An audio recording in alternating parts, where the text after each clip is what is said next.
자, 하원 공화당에서는 슈머 상원의원, 만친 상원의원이 발표한 인플레이션 감소 법안 이것을 놓고 그거는 인플레이션 감소법이 아니고 세금을 높이는 증세법이다라고 비난하고 나섰습니다. 지금 이제 화면에 보시는 이 인물은 케빈 브래디라는 분인데요. 텍사스주의 공화당 하원 의원이고요.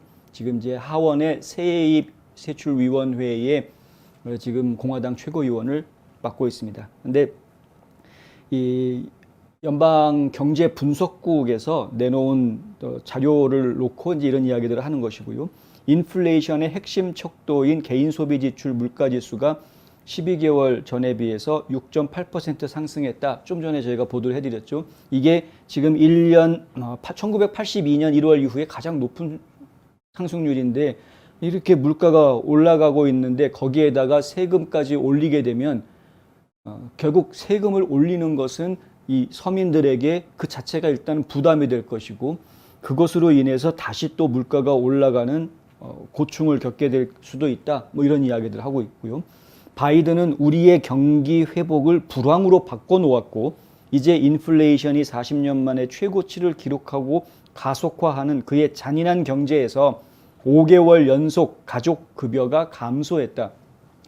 가족급여가 감소했다는 이야기는 아까 저희가 도표로 보여드린 것처럼 인플레이션은 계속 올라가는데 인플레이션은 6.8% 올라가는데 인건비 상승은 5.1%밖에 안 됐다. 그러니까 결국 실질적으로는 우리 수입이 줄어들고 있는 거나 마찬가지라는 거죠. 돈에 씀씀이를 놓고 이야기를 하면 그 얘기입니다. 정신이 있다면 이렇게 이야기합니다.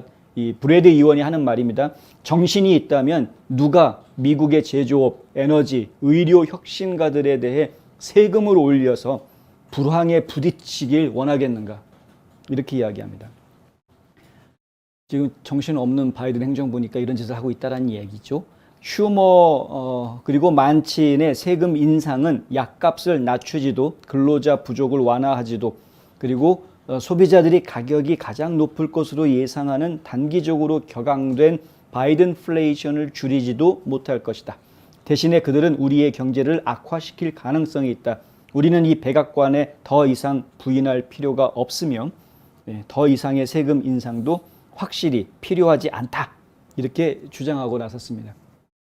세금 인상 원하는 분들은 없을 겁니다. 세금 더 낸다고 내가 그만큼 즉각적으로 더 받는 게 많아지는 게 사실 아니기 때문에 더 그렇죠.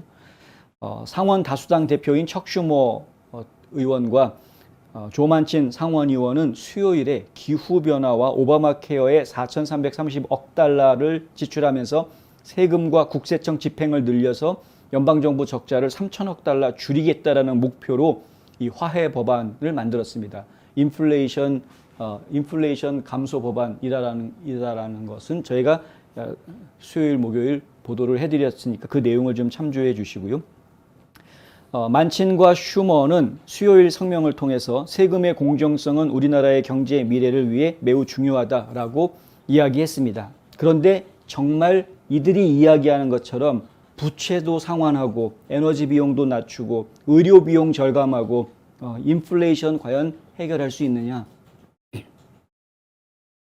만친 의원은 그렇게 할 수 있다라고 생각해서 이 법안에 합의했다라고 만친 의원은 얘기를 했는데 그나마 그래도 조 만친 의원이 좀 중도 좌파로서는 중도 성향이 강하고 상식적인 법을 항상 주장하고 있는 인물이기 때문에 그래도 지금 국민들이 이해할 수 있는 그런 법안을 만들었겠거니라는 생각을 어렴풋이 가져봅니다만 그런데 아니나 다를까 지금 인플레이션 리덕션 액트가 가지고 있는 문제가 상당히 심각하다라는 이야기들이 지금 계속 나오고 있습니다.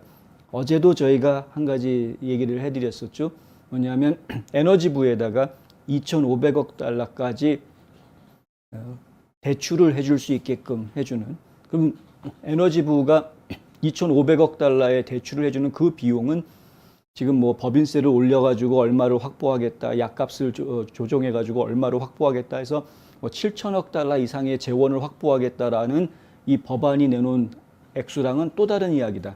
그러니까 거의 사실은 실질적으로는 1조 달러 정도 되는 규모의 지금 법안이 되어져 있는 셈이나 마찬가지다. 이런 말씀을 드렸었고요. 그리고 에너지부에서 대출해 주는 게 결국은 대기업들한테 대출해 주는 것인데 그 대기업들한테 대출해 주는 것이 기업들한테는 도움이 되겠으나 소비자들한테 과연 도움이 되겠느냐 하는 부분은 미지수다라는 말씀도 함께 드렸었습니다. 그런데 지금 오늘 나온 이야기, 브래디 의원이 지금 의회에다가 내놓은 자료는 미국 세제개혁이라는 단체에서 분석해 놓은 내용입니다. Americans for Tax Reform이라는 단체가 분석한 보고서 내용을 보면은 바로 이 화해 법안, Inflation Reduction Act라는 이 법안이 5가지의 증세 내용을 담고 있다. 결국은 세금 올리는 내용이다. 전체적으로 이야기하면 그렇게 지적을 하고 있고요. 그 5가지 내용을 간략히 소개해드리면 이렇습니다. 첫 번째는 15%의 최저 법인세, 이걸 통해서 3,130억 달러를 마련하겠다라고 이야기하고 있거든요. 근데 이 3년간 10억 달러 이상 이익을 낸 기업들의 재무제표 수입에 대해서 15%의 법인 대체 최저세를 부과한다라는 내용입니다. 3년간 10억 달러의 이익을 냈다라고는 마치 야, 이건 엄청나게 큰 대기업들한테만 적용하는 건가 보다, 중소기업들 대상이 아닌가 보다, 이렇게 생각하실 수 있는데 여기에 보면 기업들의 재무제표 수입에 대해서라는 조항이 붙어 있는 것이 이제 문제입니다. 자, 일단 그 미국 세제 개혁 이 단체가 분석한 내용은 이렇습니다. 이러한 발상은 기업들이 세금 허점을 악용해 매년 소득세를 제로로 낸다는 잘못된 전제가 걸려 있다. 실제로 기업들은 성장, 투자, 일자리 창출을 위해 의회가 취하도록 한 법적 세액 공제를 활용한다. 민주당은 수익성이 높은 대기업만 목표로 한다고 주장하지만 이러한 세금 인상의 비용은 더 높은 가격, 더 적은 일자리, 그리고 더 낮은 임금의 형태로 근로가족들이 부담할 것이다.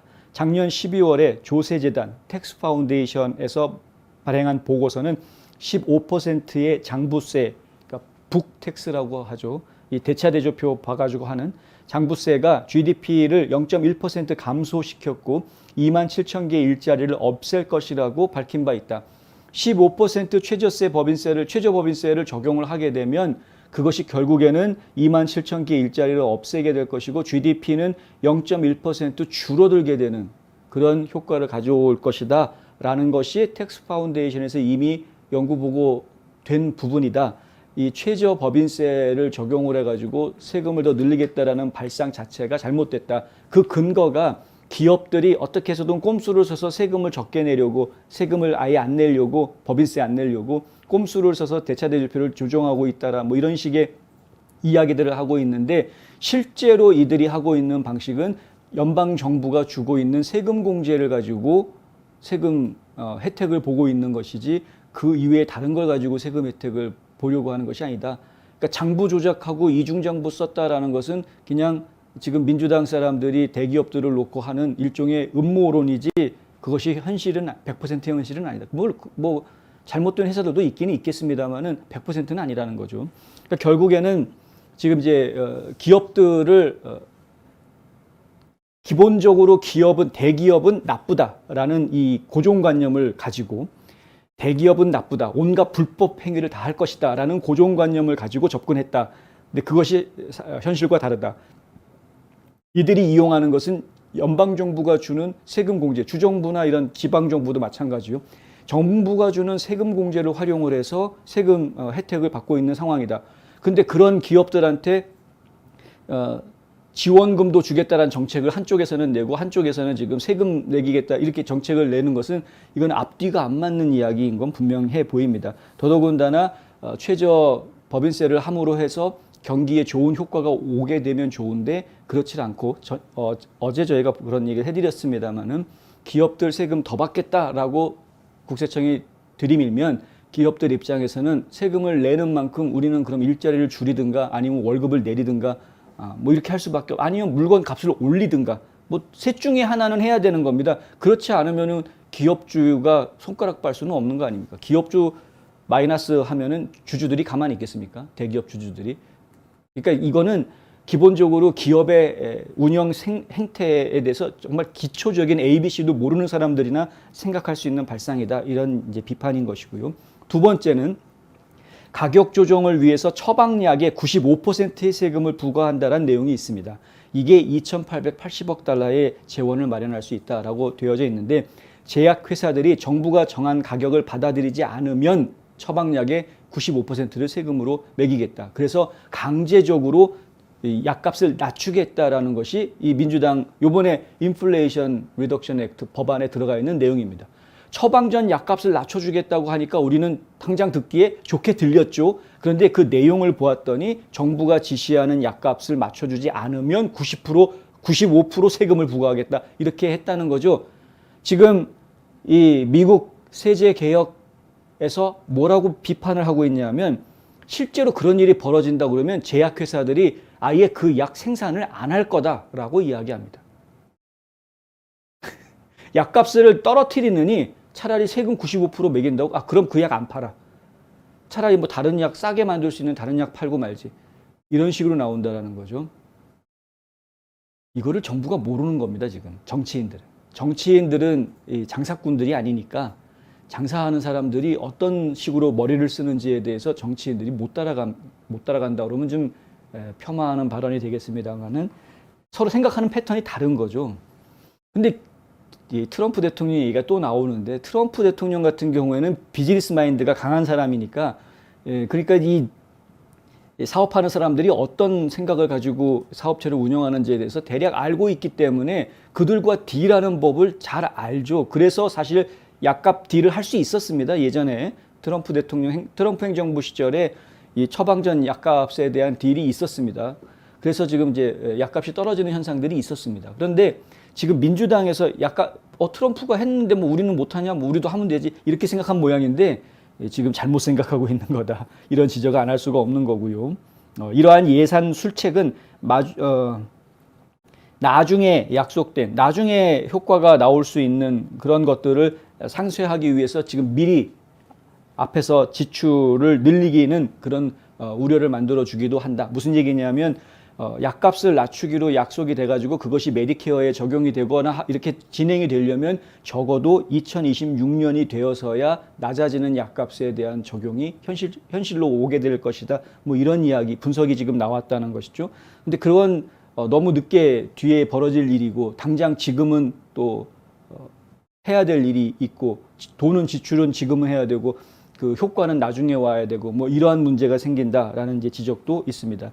이 조항은 또한 의료 혁신을 제한하고 이용 가능한 신약의 공급을 제한할 수도 있다 이런 말도 합니다. 약값 통제를 막 해버리니 가격 통제는 공급 부족을 야기하기 때문에 결코 효과가 없다. 이것이 이제 미국 세제 개혁에서 지적하고 있는 부분입니다.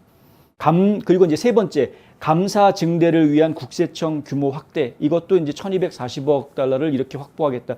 국세청 활약을 더 강화하겠다는 거죠.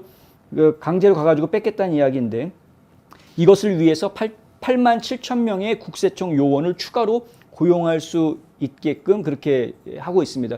아니면 집행할 국세청 요원들이 필요하니까. 근데 이 세무 집행하는 국세청 요원들은 무장을 할 수 있게 돼 있습니다. 그래서 지금 그것 때문에 세무집행 과정 중에 안전사고 발생 가능성이 있다. 실제로 과거에 그런 일이 있었습니다. 그래서 그 숫자를 일부러 줄이는 그런 일까지 벌어지게 된 거였는데 강제로 세금 이제 집행을 하다가 그러다가 이제 이런 그 안전사고, 총기사고 이런 것들이 발생할 가능성이 있기 때문에 그것에 대한 우려도 있고요. 그리고 지금 또 문제가 되는 것은 국세청을 강화하는 그 자체에 800억 달러가 들어간다. 그러니까 1240억 달러의 효과를 내겠다고 했는데 쓰는 돈이 800억 달러니까 실질적으로는 이게 좀 거시기하다 이런 이야기이고요.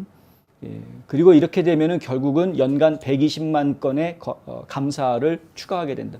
감사를 받는 회사들이 엄청나게 많아지겠죠. 회사나 개인이나. 120만 건이 추가될 거다. 120만 명이나 개의 회사가 감사를 받게 되는 겁니다. 추가로. 예. 예전에 감사 안 하고 지나가던 해들이 참 많았는데 한 10년에 한 번 감사할까 말까 뭐 이랬는데 난리 나는 일들이 벌어질 거라는 거죠. 그다음 네 번째가 2월 이자 자본 이득이라고 그래가지고요. 이게 이제 이자 수익에 대한 세금을 부과하겠다라는 이야기인데 비록 좌파들이 2월 이자를 루프홀 이렇게 부르고는 있으나 그것은 사실 오랜 세 원칙에 기초하고 있는 것이다. 2월 이자 자본 이득에 대한 세금 인상은 거부되어야 한다라고 이 미국 세제 개혁에서는 주장하고 있습니다. 그것은 경제 성장에 해를 끼치고 일자리를 줄이고 전국적으로 공적 연금 기금의 수익률을 떨어뜨릴 끔찍한 세금 정책이다. 이게 무슨 얘기냐면 예를 들어서 이제 401k라든가 이런 연금들 같은 거를 생각을 해보면은요, 그 연금을 활용해 가지고 이자 수익을 발생시켜서 그 연금을 더 키우고 있는데, 그런데 그것에 대해서 세금 부과를 하겠다. 그러니까 올해 이 이자 수익이 얼마가 된 것이 다음 달로 2월 되는 것에 대해서 세금 부과를 하겠다 그러면 이거는 좀 곤란한 문제가 생기는 거죠. 그래서 어떤 사람들은 지금 401k가 뭐 201k로 가치가 떨어졌다 뭐 이렇게 말씀하는 분들도 있는데, 결국에는 2,500만 개 이상의 미국 일자리를 차지하고 있는 사모펀드, 벤처 캐피탈, 부동산 파트너십, 그리고 그들의 포트폴리오 회사들에게 타격을 주게 될 것이다. 그러니까 자산 관리를 해주는 일을 하고 있는 그런 업계에는 심각한 타격이 될 수 있다라는 것이고요. 이거는 민주당 내에서도 반대하는 의원들이 있습니다. 특히 크리스틴 시네마 의원 같은 경우에는 이자 이익에 대해서 세금 부과하는 것을 지금 반대하고 있는 입장이기 때문에 그것들이 결국에는 투자 시장을 상당히 혼탁하게 만들어 버릴 수도 있는 것이고요. 약간 그런 문제가 있다. 다섯 번째는 천연가스세 부분입니다. 이 법안은 생산 중 메탄 배출량에 따라서 석유와 가스 개발에 대한 퇴행세를 부과해 소비자들에게 더 높은 에너지 요금과 일상 제품의 더 높은 비용으로 이어지게 될 것이다. 미국 가스협회가 의회에 보낸 서한에 따르면 메탄세가 일반 가정의 천연가스 요금보다 17% 인상될 것이라고 경고했다고 합니다. 민주당은 미국의 에너지 소매 가격이 수년 만에 최고치를 넘어서고 있는데도 불구하고 이 같은 법안을 지금 만들고 있다. 2023년에 메탄 배출량이 톤당 $900를 시작을 해서 2025년에 보고된 배출량은 톤당 $1,500로 증가하게 된다라고 하는데, 이렇게 할 경우에 이렇게 세금을 부과하게 될 경우에 결국은 천연가스를 사용하고 가스를 사용하고 있는 일반 소비자들한테 그 회사 입장에서는 세금을 걷어가니까 소비자들한테 우리가 세금을 더 내서 가격도 올릴 수밖에 없습니다. 이게 당연한 거 아닙니까? 이제 그렇게 진행이 될 것이기 때문에 이거는 결국은 국민들한테 이 짐이 돌려지게 되는, 세금이 올라가는 요소 5가지가 있다 해서 지금 소개를 해드렸는데, 세금이 올라가는 5가지가 전부 다 결국에는 국민들한테 부담이 되어주는 부분들입니다. 세금은 국민들이 내는 거니까요.